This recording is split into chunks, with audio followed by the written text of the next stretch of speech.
Suman Raghunathan, welcome again to ITV Gold. I hope you're doing well today. I'm doing well. Thank you so much for the opportunity to join you. We have you today because so much is happening in the nation, and it's so important to educate our diaspora, especially with less than 2 months to the presidential and congressional elections. I just want to know, starting off this interview, what do you think should be the focus of the South Asian American population residing in the United States right now with the elections coming in? And where do we need to really, assert some understanding? Well, I think the most important thing for South Asian Americans, which are the second most rapidly growing demographic group across the country, there are over 5.4 million South Asians nationwide. The most important thing is for those of us who can to be prepared to and to make a plan to vote. This is perhaps one of the most, if not the most important election in our lifetimes, in my lifetime certainly, and probably for the last century perhaps. And so it is one that will benefit tremendously from all those who are eligible in our community to make a plan to register to vote and then to be sure to cast those votes. And to finally, to your question, to ensure that they're able to cast the most informed votes possible. Right. There are any number of issues that are on the ballot, not just for the presidential election this year, but for congressional elections, for state legislatures, for local races that deeply impact South Asian Americans across the country. And now is the time for us to be able to telegraph the voice of our community and how committed we are to exercising that voice. Suman, since we are talking about pertinent issues that really impact the diaspora, what are some of these issues, and what is the weight of these issues when we're looking at both the congressional and the presidential elections? Yeah, well, I think that over the last 4 years, we have seen a number of assaults and onslaughts against our communities, ranging from efforts to depel immigration, to the rise of white supremacy and racist rhetoric, to questions about policing and the ways that law enforcement are interacting with our communities, all of which deeply impact South Asian Americans.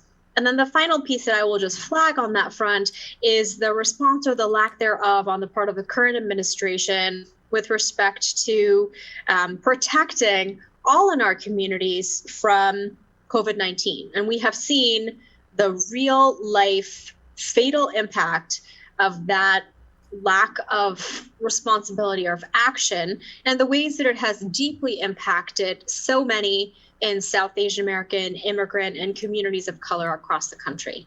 So when we are looking at COVID-19, how big of an issue will that be in this election? And just taking off of that, I know you just mentioned the White House and the current administration, but how do you think they have handled COVID-19, especially its relief efforts? The short answer, Aditi, is that I don't think they have handled it. And that is part of the reason that we're approaching 200,000 people who have died from COVID-19 in what is supposedly one of the most powerful nations in the world. And I think the denigration and the lack of responsibility and response, and perhaps even most fatally, the efforts to deny the power of COVID-19 and its impact has resulted in literally deaths of so many of our community members and of so many people across the country. And if that is not a lack of responsibility or really a turning on its head the idea of responsibility and leadership in a nation at a moment like this, then I don't know what is. Yes, for sure. In terms of educating the voters, especially, to one, register, and two, to go out and vote, what do we truly need to educate them on? And who do we need to educate the most, according to you? So in reverse order, we need to educate everybody. We need to educate those who are eligible to vote. We need to educate those who are in their families, who are deeply impacted by all of the issues that we've already raised. The most important thing that we need to educate so many in our community on is that it's not too late. That we are 49 days out from the election, but in so many states, where we have a large South Asian American population, it's not too late to register to vote. And so for those who have the power and the responsibility that comes with being a citizen, now is the time to take a moment to exercise that responsibility and to register to vote. And again, what is perhaps the most important election of our time.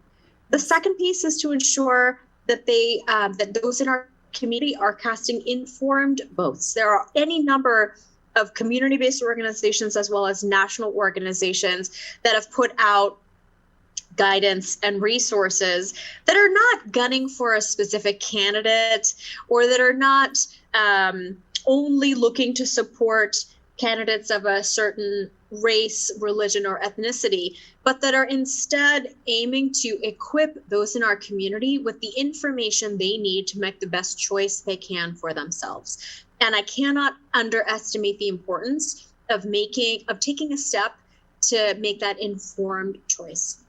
Do you think South Asians, and it's a question that you can answer in any way, do you think we can really make a difference in the voting turnout or what the decision would be? No question. No question. I mean, in the 2016 election and even in the 2018 election, we saw any number of congressional districts or presidential elections or states where the margin of victory was, in some cases, hundreds of votes. I live in New York City. Right. There's several hundred people who live in my building. And so the importance and the value and the impact of every vote is so important at this moment. And I will also say that the need to be able to cast informed and determined votes is so important, because we cannot underestimate the impact of voter suppression. And that is something that we have seen be prepared, and that is something that I know will be a tremendous factor in the 2020 elections. In particular, there are many forces at work that are actively preparing and seeking to disqualify and challenge the votes, in particular of those from our communities. And so the importance of ensuring that your registration is current, the importance of developing a plan to cast an informed vote, and then making sure that you follow through on that commitment and that plan in advance of or on election day, either by, sending in your ballot by mail, by dropping your ballot off at a ballot box, or by, should you choose to do so, by choosing to vote in person.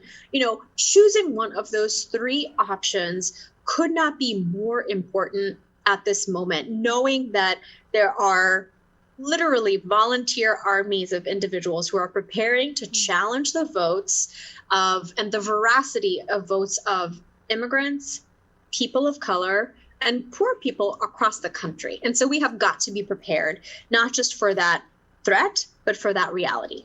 Your comments on especially mail-in voting, the ballots becoming such a political issue, do you see that causing any kind of issues in the election process? We're already expecting no results on November 3rd, but how did you look at that entire political issue? I'm so disappointed that what is such a core American tenet, which is participating in a democracy, has had to be politicized. It is not, and it should not be to anyone's benefit or to their detriment for everybody who is able to vote to be able to do so.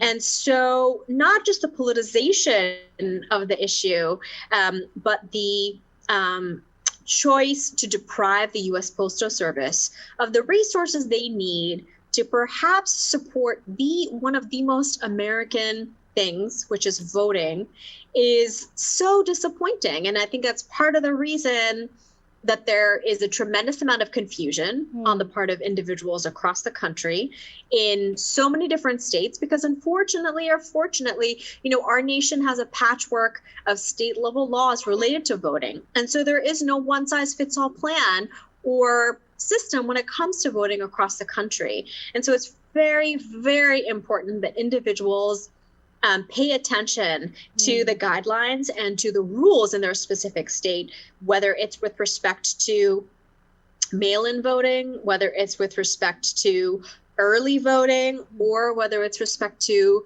in some cases, individuals' choice to vote. But the most important thing and the most important message, particularly given all that the country is grappling with right now, is the importance of voting for those who can. Yes, for sure. And I again want to stress this to all of our audience watching us on ITV Gold. Go and please register to vote and make sure you cast your vote in November for both congressional and presidential elections. Suman, let's talk a little bit more about these elections, because I'd like to discuss the two parties and the candidates. Let's start from the Democratic Party. We have former Vice President Joe Biden running along with Kamala Harris, who is half South Asian American and half Black. And they are currently connecting a lot with the South Asian diaspora. We've seen a lot of South Asians, usually, a higher percentage of South Asians always voting towards the Democratic Party. I wanted to see how you think the party is doing right now. What have you thought about his campaign? And also, do you think the South Asian community will support more Democrats this year?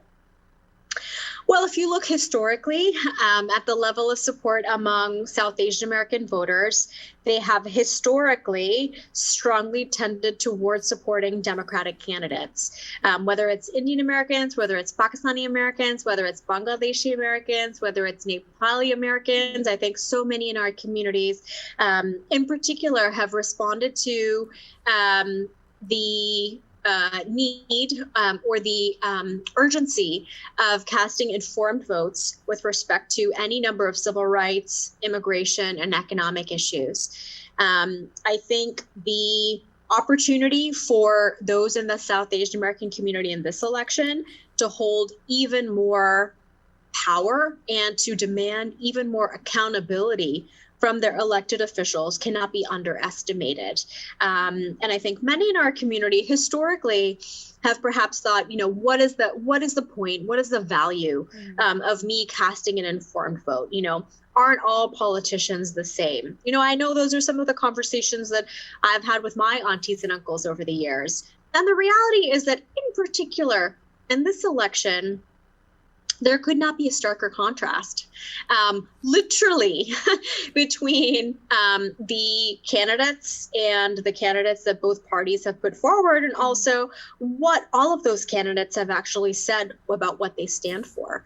Donald Trump is a white supremacist. He is a xenophobe, and he is actively calling upon those in his base to continue to join him in the pursuit of an anti-immigrant, anti-poor people, white supremacist agenda that favors only the interests of oligarchs and of conservative corporations in this country. And I don't think we can varnish any more of what increasingly Donald Trump and the Republican Party has tended toward. I would say that Joe Biden and Kamala Harris are seeking to tap into the spirit of revolution that so many people, particularly young people in our community, in our country, are calling for. I'm encouraged by their commitments to action on immigration, policing, climate change, civil rights, racial justice. I think it's important that we remember that those are promises. Those are not commitments. And so part of what is so important for our community right now is to make sure that we recognize those commitments, that we come out to vote in unprecedented numbers, and that we then hold elected officials to the commitments they make to us.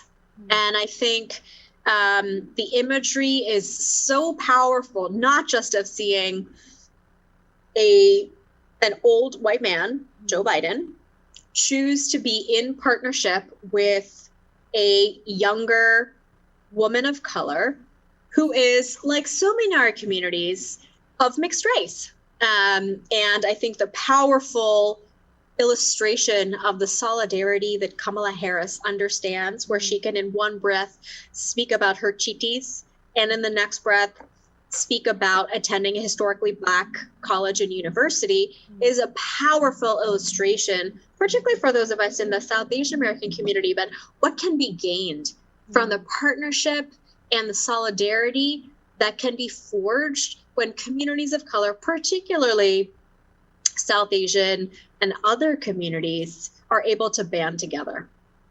How do you then compare this to the Republican Party and more specifically President Trump's ongoing rallies that he's hosting across the nation?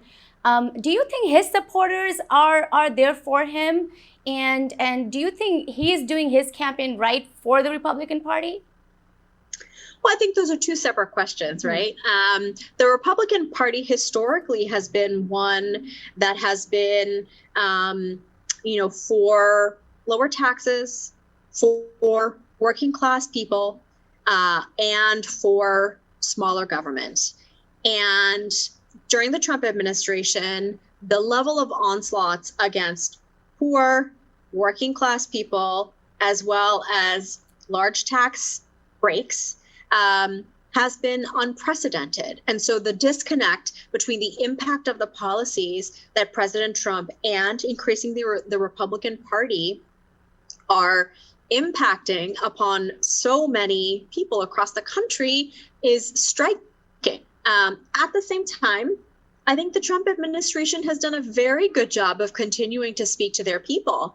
And that is why you see people risking COVID-19 infection, risking any number of things to continue coming out for President Trump. And I think we have to be real and be prepared for President Trump's fear-based messaging,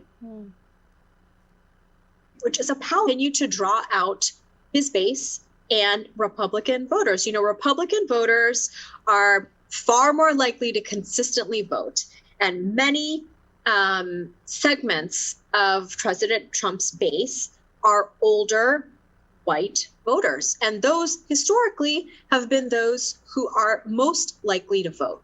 And so we have to counteract that by ensuring that a cross-section of what the country actually looks like is able to cast informed votes and come out in November to make our voices heard, to ensure that what is intended to be a system of democracy that represents the needs and priorities of the vast majority of the country is not drive an increasingly vocal and active minority.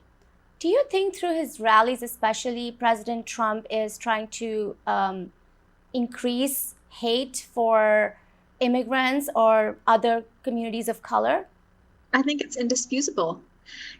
After every Trump rally, I know many organizations, including when I was previously the executive director of South Asian Americans Leading Together, any number of organizations have documented the impact between the anti-immigrant, anti-people of color, violent rhetoric that President Trump outlines and the immediate impact often with respect to a spike in hate crimes or attacks or attacks on social media against our community members. There is real power in a sitting elected official's words. And I think President Trump has discovered far too well how he can weaponize his words to inflict a series of fear among our communities, as well as in his base. And I think we have seen the powerful impact.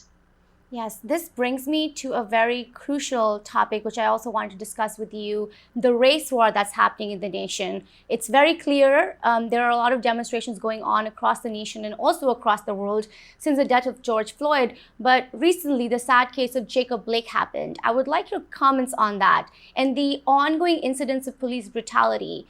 And how do you think the White House is responding to it? Well, I want to correct you on one thing. I don't think it's a race war, right? This country was built upon the foundation of racism and systemic racism. And so that has been a part of this country's DNA, really from even before the United States actually became the United States. So it runs deep in the history and veins of this country. I think part of what we are seeing now is a greater level of awareness of what has been happening in this country for a very, very long time, for centuries, which is the oppression of Black men and women in particular at the hands of organized government or of law enforcement. And the events that affected Jacob Blake are incredibly tragic and are happening far too often across the country. Any number of police departments and in some cases local police officers continue to be accused via camera footage of not respecting the lives as well as the bodies of Black men and women. It's an epidemic. It has been happening for centuries in this country. It has become far too common. And I think it's yet another testament to the ways that we need to not just rethink and be real about how our country talks about race, but also rethink the ways that our national and local institutions, particularly around law enforcement, have been set up and built up to enforce and continue that level of oppression. You know, there's obviously talks about and demands for police defunding, increase of investment into Black and brown communities. But I wanted to ask you, what is truly a solution to this? What kind of legislature do we need in order to stop the systemic racism and oppression? What do we truly do? I think there are a lot of things we need to do. I think we need to realize that there's no one-size-fits-all approach to be able to address the inherent flaws of the carceral state, of the police state. I think we need to understand and reaffirm the commitment of law enforcement to keep all of our communities safe. And that doesn't just come with legislation, right? I think we need a lot of different things. I mean, I know the movement for Black Lives, among other things, wants local communities to have investment resources afforded to them. They believe the need, and I support the need, for reparations for slavery. They also know that so many communities of color need more investment in their schools, in their communities, in community-based organizations. I think that in so many places across the country, law enforcement has felt the brunt of being called upon to provide social services, to provide mental health services, to provide counseling services, to provide education services, none of which they are trained or tasked with. But I think when we as a nation have begun to depend upon untrained law enforcement officers to fit this one-size-fits-all model, we're bound to continue to see more tragedy. Since the South Asian community is primarily considered a model minority whenever we talk about it, how important do you think it then becomes for us to understand the struggle of the AfricanAmerican community, to understand what it means to be Black in this nation, and to understand what Black Lives Matter is actually asking? How important is that? It's critical, and it's also critical for us to have some really honest conversations within our own community about the struggles of our own community members and how those relate to the needs of and the need for freedom for our Black brothers and sisters. We have a very large undocumented community in the South Asian American community across this country. It's not something that's talked about often enough. Based upon my reading of the data, there are almost 500,000 undocumented South Asians across the country. Yeah. And the needs and the struggles of those individuals are very similar to the needs and the struggles of undocumented Latinx or Latino folks, the needs and the struggles of undocumented African immigrants, and furthermore, the needs and the struggles of working class Black and brown people across the country. And so I think there's not just a need for South Asians to understand our shared struggle, but there's also a need for South Asians to understand the shared experience and the shared needs between our communities and so many others across the country. You know, there are demands for social and economic justice for communities of color, both Black and brown communities. What does it mean by social and economic, privileges or ramifications? How do you look at it? I think at its core, right, social justice means individuals being able to be seen and treated as full humans, to have the same levels of opportunities and access afforded to them, regardless of what they look like, where they're born, where they come from, the language they speak.